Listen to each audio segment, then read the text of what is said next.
So yan, isang papagpalang umaga sa ating lahat mga kabengbeng. So ito, meron na naman tayong natapos na manlapat pistol rifle. So ito ay unit ni Sir Edmar Serbanya. So ito mga kabengbeng, nagintay siya ng almost 3 weeks bago matapos yung kanyang unit mga kabengbeng. So sa mga ganitong unit talaga, talaga pong made to order or pre-order mga kabengbeng. So pila talaga sa ganitong unit. So Sir Edmar Serbanya, ayan, pumila siya. Within 3 weeks natapos naman po ito kanyang unit. So ito, buksan natin mga kabengbeng. So pinakuha ko nito kay Utol sa Manlapat, kay Sir Manlapat. So buksan natin mga kabengbeng. Sir Edmar Serbanya, ito na yung unit mo, sir. Papaship na natin today. So ito, pinalagyan ko na agad ng scope doon.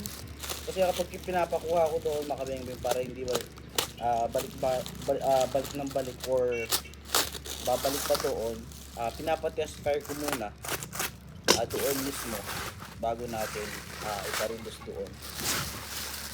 So yun, idadala ako agad ng scope doon, or nagpapadala po ako agad ng scope doon para ma-test yung unit. Grouping test agad doon kung okay bago siya UV dito.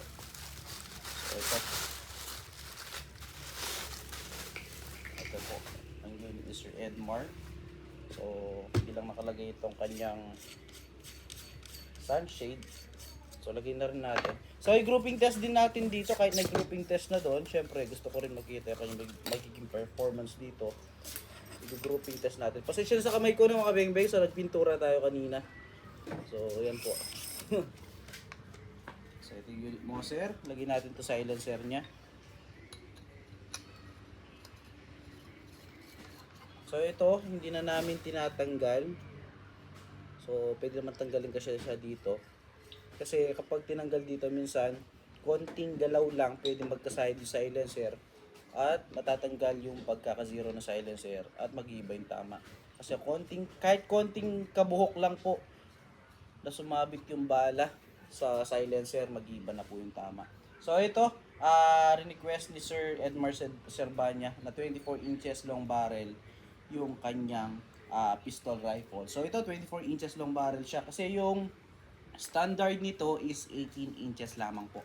So yun, kung gusto ng 24 inches, wala naman po problema. Kagaya nito, 24 inches siya. Ayan, maganda po ang kinalabasan ng unit ni Sir Edmar.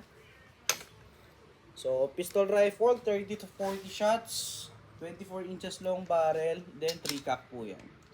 1, 2, then 3. Ayan, napakaganda po.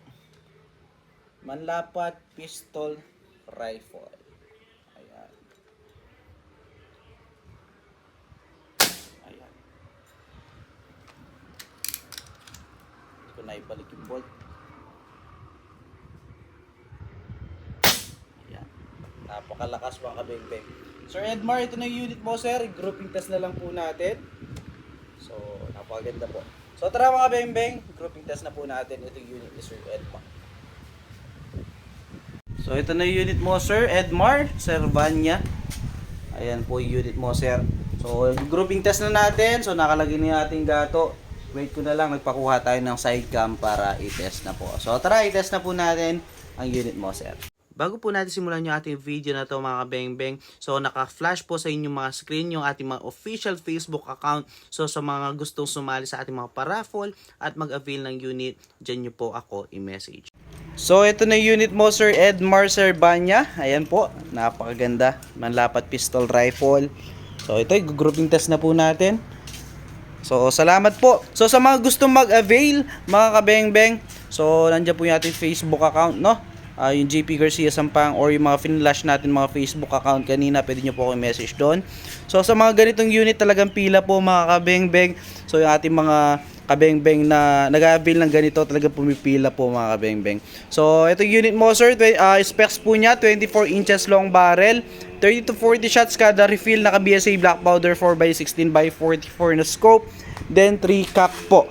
So ayan mga kabengbeng, again original Manlapat. So yung mga nagbabash sa atin dyan mga kabengbeng, so alam ko yan. So hindi ko na lang pinapatulan dahil wala naman pong ikakaano sa atin yan.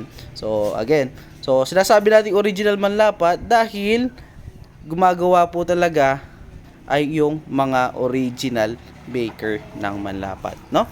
Kaya nasasabi natin original manlapat po. So yan po, salamat po sa mga nagtitiwala at magtitiwala pa. So ito yung grouping test na po natin, nilalagay ko na po yung ating side cam mount. So para makita natin kung ano yung magiging resulta ng ating grouping test po ng unit ni Sir Edmar Serbanya ngayon.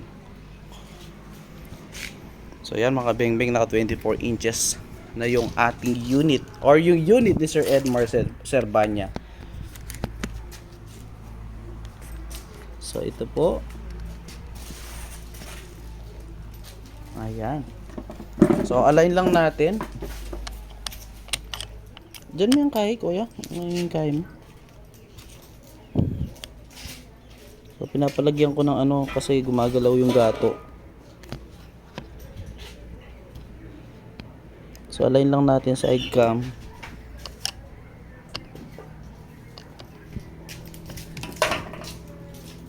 So ito po. The moment of truth, Sir Edmar Serbanya. Wait lang. Ayaw ma-align. So konti pa. Pwede na yun.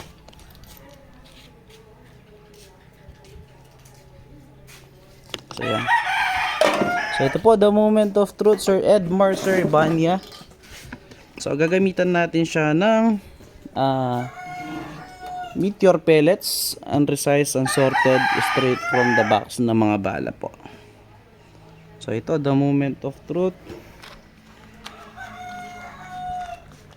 First shot po. So meteor mga beng-beng, yung bagong labas na meteor. So second cock yung ating gagamitin. First shot po ng ating manlapat pistol rifle, 24 inches long barrel na unit ni Sir Edmar Serbanya. First shot po. Ayun. Zero lang natin ng kaunti.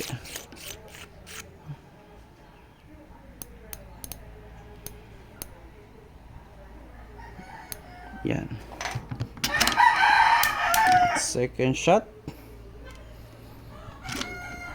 Kahit na-zero na doon mga beng-beng, dino-double check natin dito kung nakasira ba talaga. So yan. Second shot. Napakagandang tumama. Third shot po, pangatlo.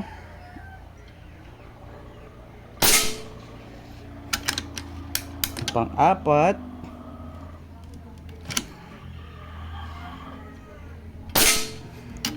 Pang-lima.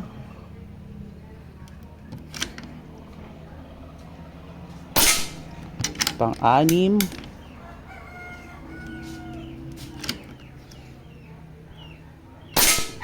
Pang-pito.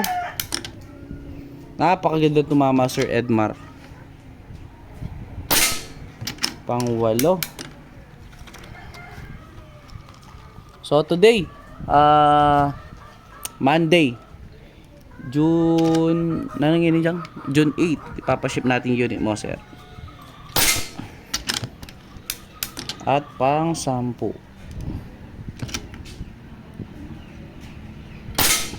So ayan, 10 shots po, Sir Edmar. Ayan po yung naging groupings ng inyong unit. So salamat po sa tiwala, sir. So tara, lapitan po natin itong naging groupings, itong naging result ng ating grouping test. So nakita nyo naman po, wala daya yun, straight from the camera, straight from the scope. So ito po. So yung unit mga beng-beng, wala pong daya, walang cut. At lapitan po natin itong ating naging groupings. So ayan po yung kanya naging resulta ng ating grouping test, Sir Edmar Serbanya. So salamat po, sir. Salamat po sa tiwala. Yun lang, again, peace out po.